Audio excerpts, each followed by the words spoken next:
alcohol, drugs, clothes. I invested in this technology. And yeah, I was... So it sounds like it began with kind of the exam pressure and putting more pressure on yourself to stay up, using kind of stimulants to keep yourself awake. So this is the trigger that they are trying to find in CBT. And then another technique that they are using is the grounding techniques. Okay, so that's, she didn't allow him to find to speak about that. She didn't even ask him. It seems that it started from that. And then you started to feel like you were more and more the man. You were kind of popular, you were successful. How did you respond and cope with those symptoms? What did you do once those are kind of... Sorry for interrupting, but just, you kind of start feeling like the man, you were popular, and then she adds, how did you start dealing with those symptoms? These were not symptoms. This is what he wants. Something else is a symptom. If you take away from him this, he will get totally dissolved because he doesn't have at the moment any other identification, any other answer of how to be a man. Pay attention to what she's saying. Begun. Well, having not had to deal with my illness throughout university, and for it not being a part of that world, I didn't confront those symptoms in a way that's going to have long-term sort of stability. The questions she's asking about the symptoms are not to understand their context, but to understand how he feels or what he thinks about the symptom. And if you pay attention, the language that he's using, it's language borrowed by this idiot woman. Okay, not even a question to unfold so he can speak with his own voice. Well, it began with doing the work that I needed to do. That's just what I needed to do in order to achieve my goals and to achieve what I want to. And then I just let it take hold, and it was all part of, it wasn't the illness, it was me. It was just, I was the master of this whole situation, and everything that was happening was down to my own doing.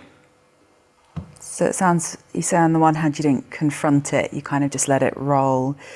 And on the other hand you said that you kind of took it as evidence that you were very energetic, you were powerful. This was all kind of... What this super idiot missed here, at that point, this young boy, he's actually taking responsibility. It's all misses. And he doesn't do it in a sense, oh, I'm to blame, all this shit. He's saying, it was kind of my responsibility. He's not speaking. He removed himself from the discourse of being ill, and she's going to put him back again because she doesn't understand about the responsibility of the subject. Explained about who you were, and it, I guess, how did that affect you, looking at things in that way?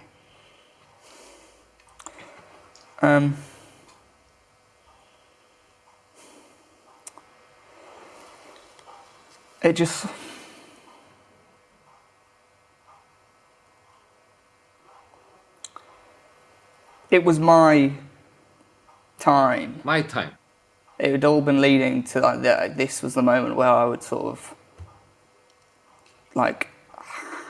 become the person that I wanted to be. Mm-hmm. All the hard work, everything, all the work that my parents had done for me, all the work that I'd been doing, it was now crystallizing. Mm-hmm. Okay, he's saying it was my time, I was becoming the person I want to be. just as an exercise for you, think of what a question is coming. What would be her question? This is a material. And think of what would you ask if you're telling you this was my time. I will tell you what I will do. I will elaborate that. It's my time. I wanted to be the person to be. So I will ask clarification question. I will allow him to speak about this thing. It felt like you were on the brink of something Yeah. enormous from the sounds of it. All the work that I'd been doing, So I didn't understand what she said. it was now crystallizing. It felt like you were on the brink of something Yeah. enormous from the sounds of it. Again, going back to that kind of beginning stage where you started to stay up late and Okay. use stimulants. I mean, how He's just making a comment and then let's go back to that stage that you start becoming ill and you stay up late, blah, blah, blah. She doesn't get it. She doesn't give a shit about it. much sleep were you getting at the beginning? Going back to your ill. It gradually diminished, I think. It began at 6, 5, and then ended up about 3 and 2 hours. And what kind of things did you notice? Did you notice any changes from having less and less sleep in your body maybe, or the way you were thinking? I think the harder I was working, the faster my brain then would work, and the harder I worked, the more I would do. So it was just the momentum was building more than anything, and my thoughts were fire. A beautiful question here would be if we could somehow influence this woman with this good woman, but he has this planked, stupid smile on her face. Okay, a good question to ask her. Let me hear. Brain then would work, and the harder I worked, the more I would do. This question to ask her would be, think for yourself, idiot, what sort of identification is he trying to achieve, even imaginary identification, with this hard work that leads him to be burned? With what is he trying to identify? Nothing of that. So it was just the momentum was building more than anything, and my thoughts were firing, and my goals were stronger, and my determination was bigger. And how did you feel in your body? Did you notice any? So pay attention when you ask these stupid questions about diagnosis and these very general questions, whatever, based on what you want the patient to think. What they give you, it's very generalized word like confidence, lack of confidence, tiredness, depression. You don't get anywhere. You are speaking the same discourse like them. This is where subjectivity is lost. How? Because the therapists, the psychoanalysts, the psychologists, they are not asking questions to unfold the context of the subject. They are asking questions to reduce the subject into a discourse of illness, and then the subject adapts into this discourse. Any changes physically?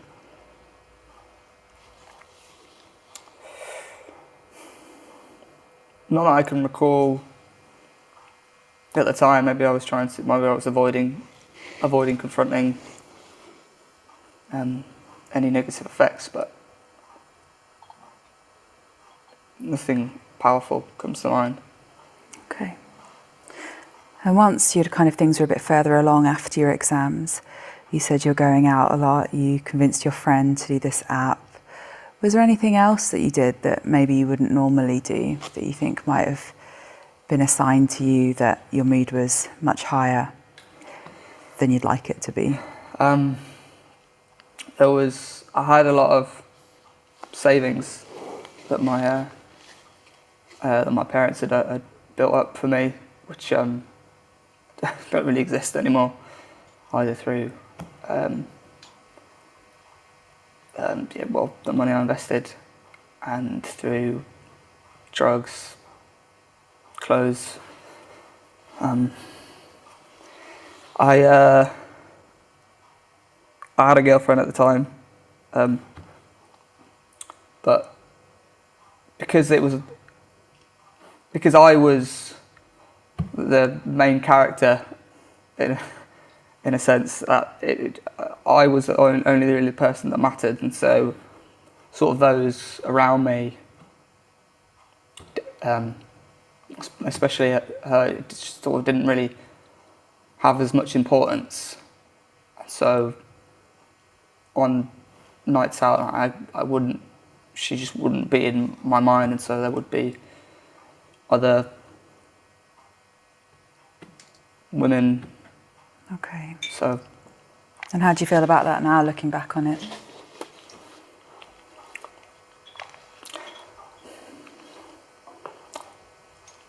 I think it's those moments where it's not just me. Pay attention to this structure. And how do you feel? How do you feel? This is the worst question you can ask someone in the sessions. But listen to his response. Women. Okay. So. Listen to that. And how do you feel about that now, looking back on it? Feel?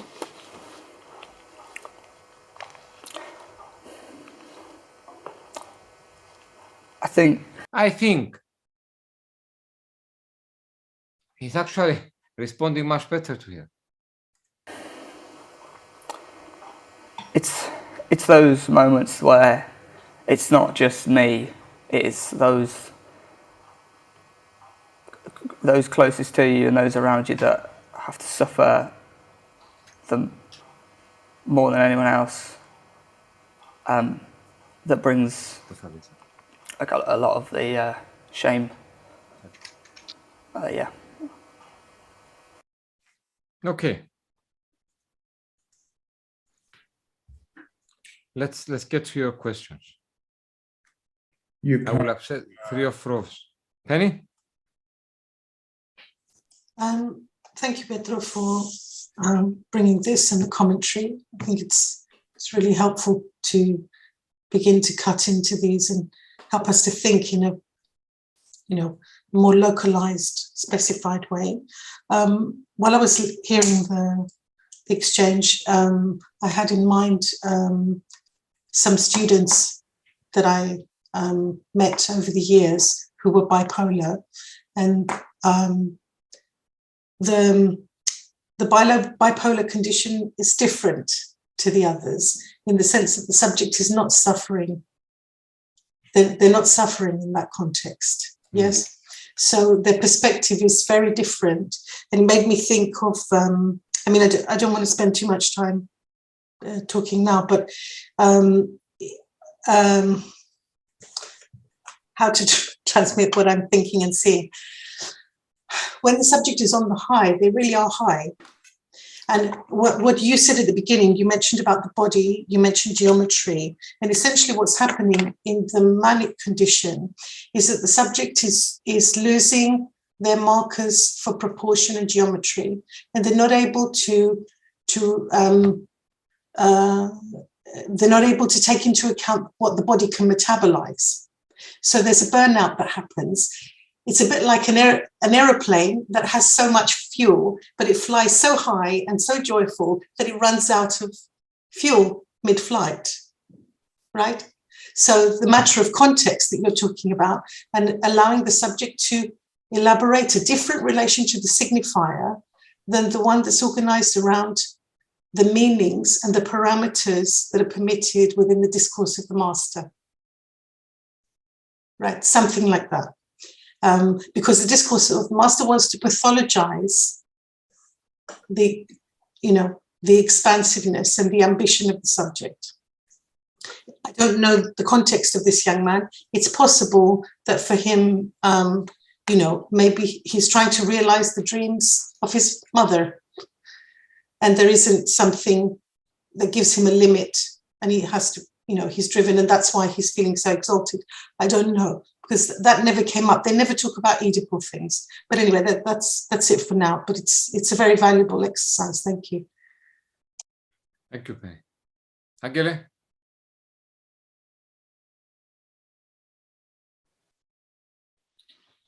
I'm not sure if there's something that I haven't noticed, but I think that I haven't heard this person talking about his depression, only about his mania, only about feeling good.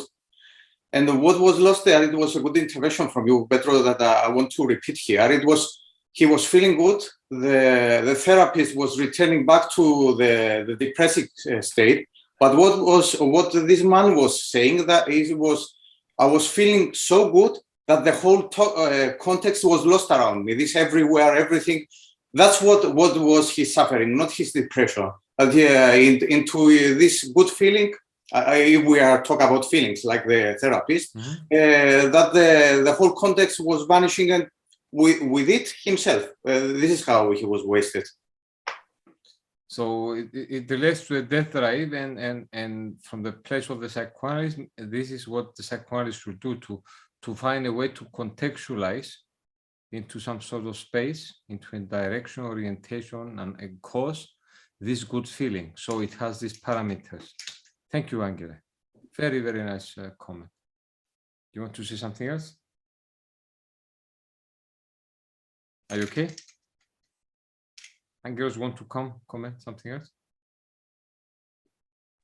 No, it's fine. Thank you. Okay. Marino, you wanted to comment? No comment.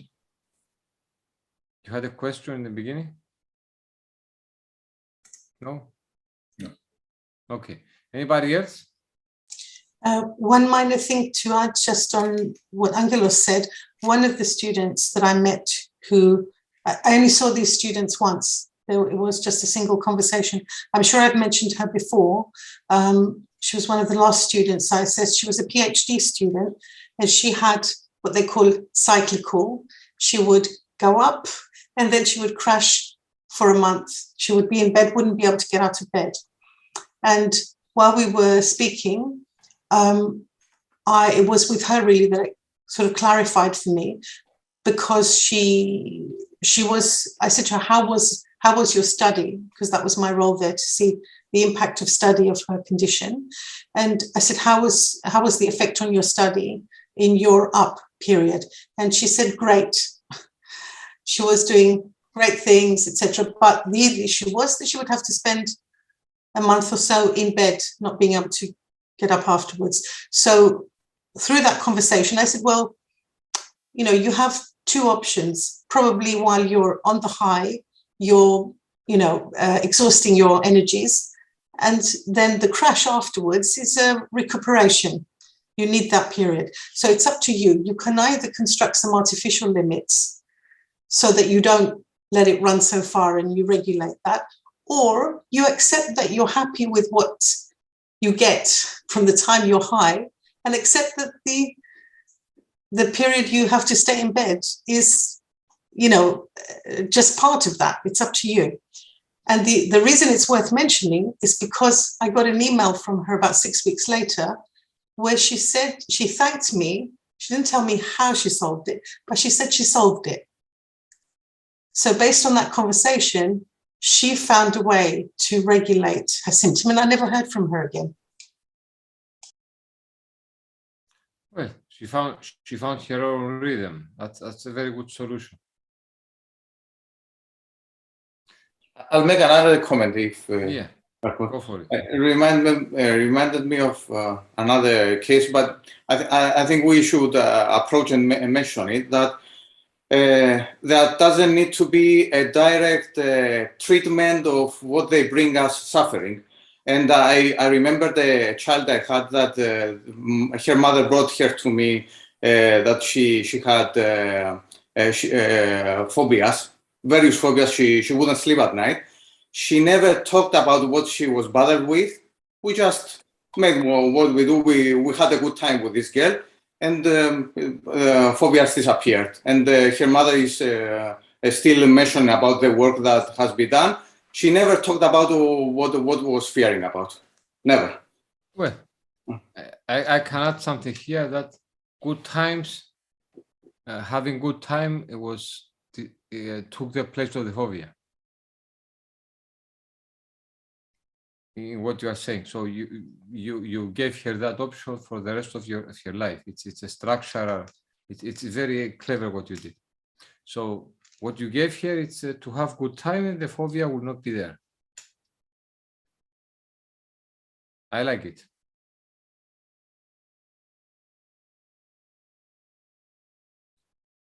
Do you want one more? Yeah. I've mentioned this one before too. It goes on the back of what Agilos has said. Again, a student, he was in his 50s, he was an engineer, he was doing a master's degree, he was at least a foot taller than I was.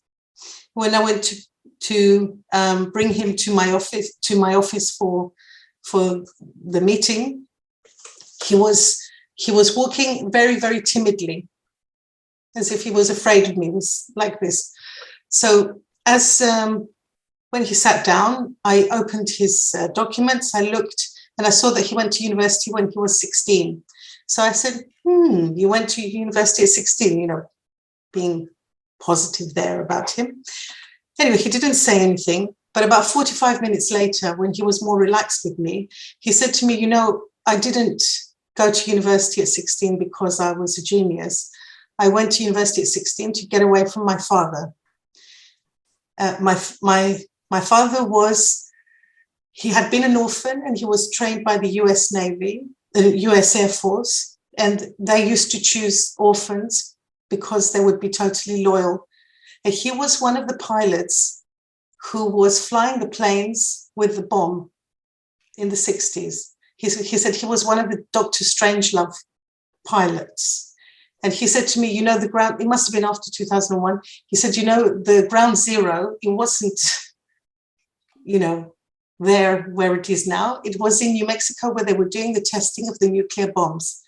So his father, in his early 20s, was doing that work, but he tortured them at home. So he went to university.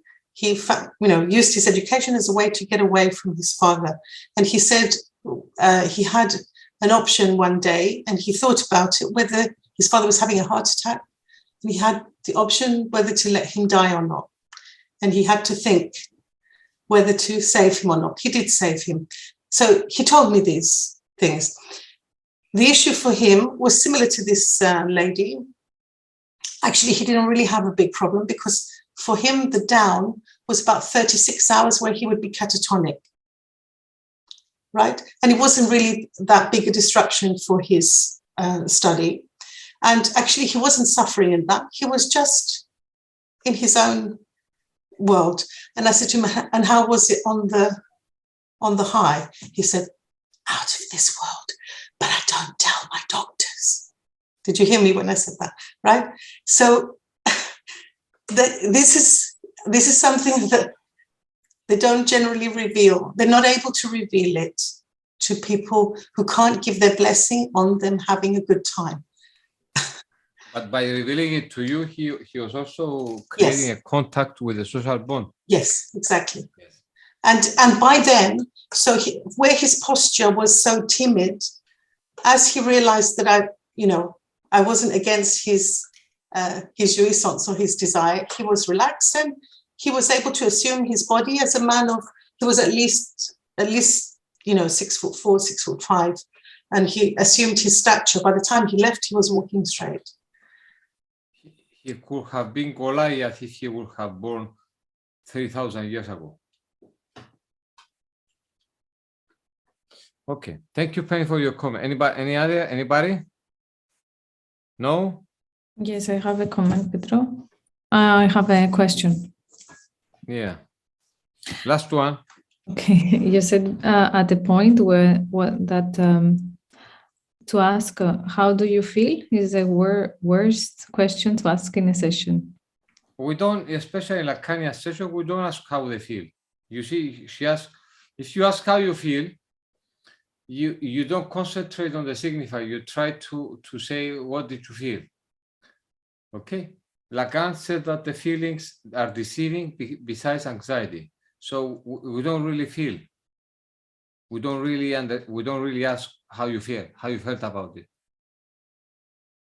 You can ask how was the experience for you, but you don't concentrate on the feelings. The feelings is a clearly American ego, cognitive, all this American stuff that came from there. They use the word feelings. That's why in the films they say, how did you feel? How did you feel? I don't have to go to a fucking psychotherapist to speak about what I felt. I can speak to myself. I can speak to my friends. Okay?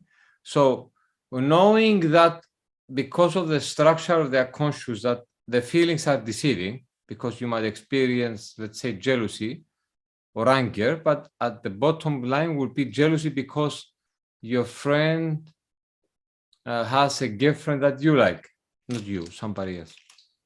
Okay? So Lacan said that the only feeling in quote, that never lies is anxiety. Okay? We don't really ask, how did you feel?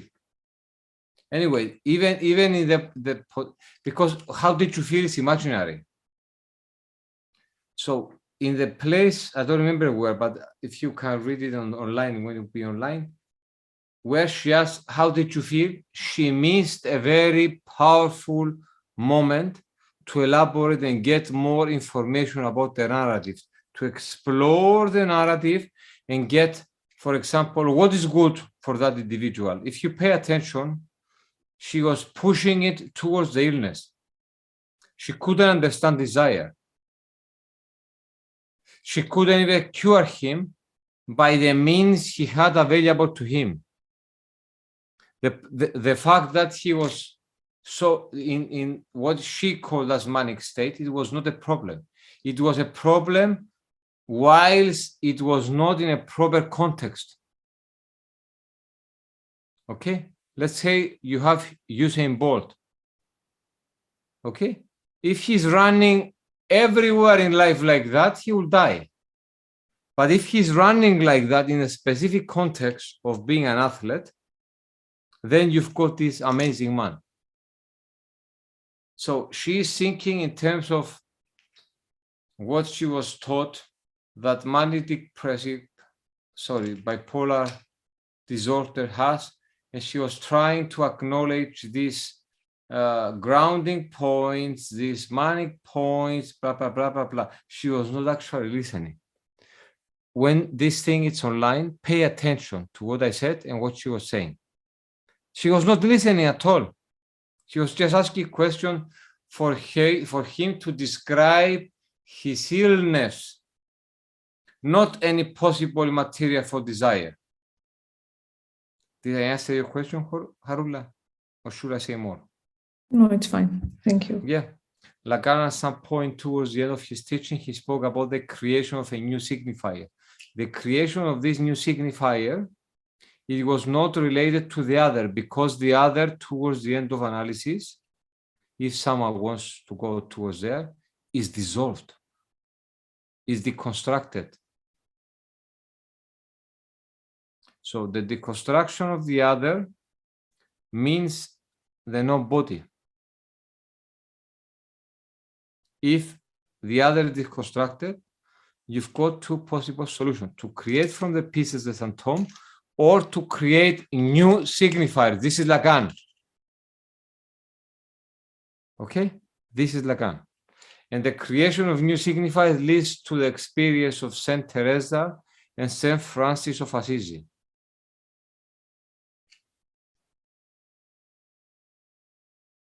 I'm just giving you a few teasers for the seminars that will follow in September. That will be on the books of Jacques Lacan. Any other question? Actually, I said no. Okay. Thank you very much for participating. I think that this will provoke questions and maybe help you with your practices. And I will give a lot of videos like this. Today we have one for CBT. I will give you for Rogerian therapy. I will give you for Kohutian therapy. I'll give you for object relations theory from proper IPA theory. I'll give you sessions so you can understand how the other orientations function. Okay? I will even show you from Lacanian. My interpretation here is not Lacanian, but it's mine. Then divine drive, by the way, Harula, that I mentioned, and I think you are going to have a book about your seminar. The divine drive appears where the subject places the act in the gap, because it assumes that the gap is not a place of desire, but a place where the act will be constructed. And if the subject, this continuous thing of the subject is a death drive, then there is another sort of the drive being created there. Anyway, enjoy your evening. I'm going to enjoy mine. And I will see you soon.